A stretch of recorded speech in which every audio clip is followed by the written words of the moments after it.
A very important aspect of meditation is adopting a physical posture so that you're comfortable and can remain still. There are two main principles to keep in mind about how to sit for meditation. The first principle is that ideally you need to be upright so that you are alert. If this is not possible for health reasons, you can still meditate and adapt your posture to your own physical needs. The way we hold our body often affects our state of mind. If we slump forward, we're more likely to become sleepy. Whereas if we sit rigidly upright, we're likely to strain. Neither of these is desirable. The second principle is that we need to be comfortable. There is no advantage in assuming a posture that is simply painful. Bearing these two principles in mind, alertness and comfort, there are three general ways of seating yourself for meditation. You can sit on a chair, on the floor in a cross-legged posture, or on the floor astride cushions. We'll have a look at each of these in some detail.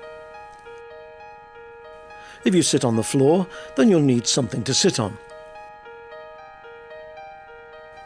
This could be meditation cushions, a stool, or even telephone directories with a blanket on top. It's important that whatever you sit on provides a firm support. It's also important that this support is at the right height.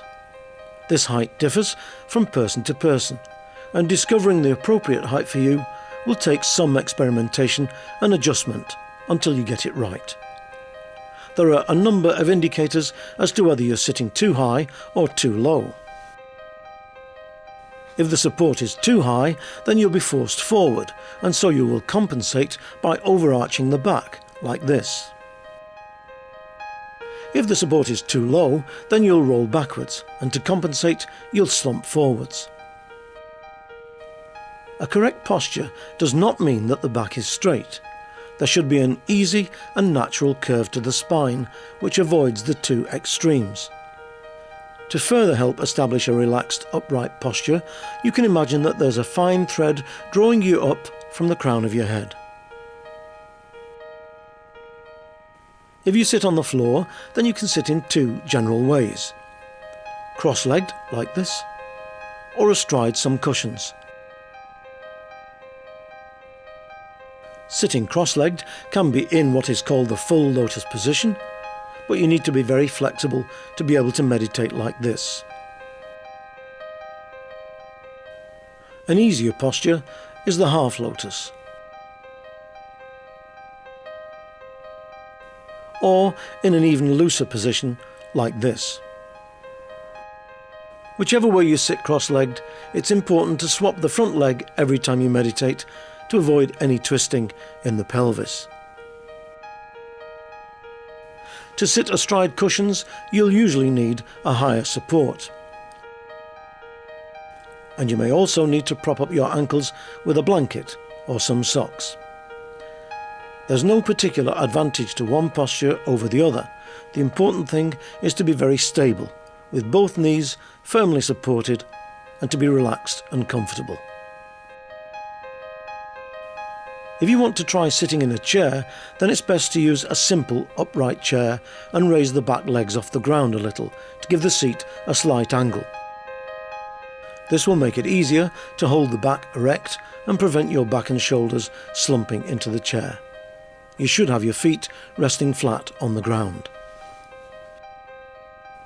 In each of these three positions, you'll need to support your hands so that the weight of your arms doesn't drag your shoulders forward.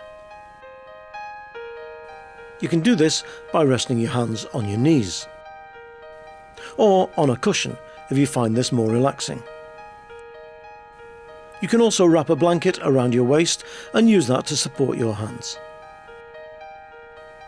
If, for health reasons, you're unable to sit upright comfortably, then you can lie down to meditate. You may find it helpful to bend or support the legs to take the strain off the lower back. It's more likely that you will feel sleepy when choosing this posture, so you may need to make an extra effort to remain awake and alert.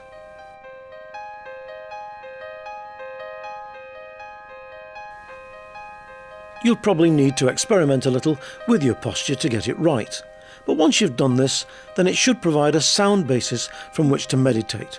Remember, you can always adjust it if it becomes uncomfortable.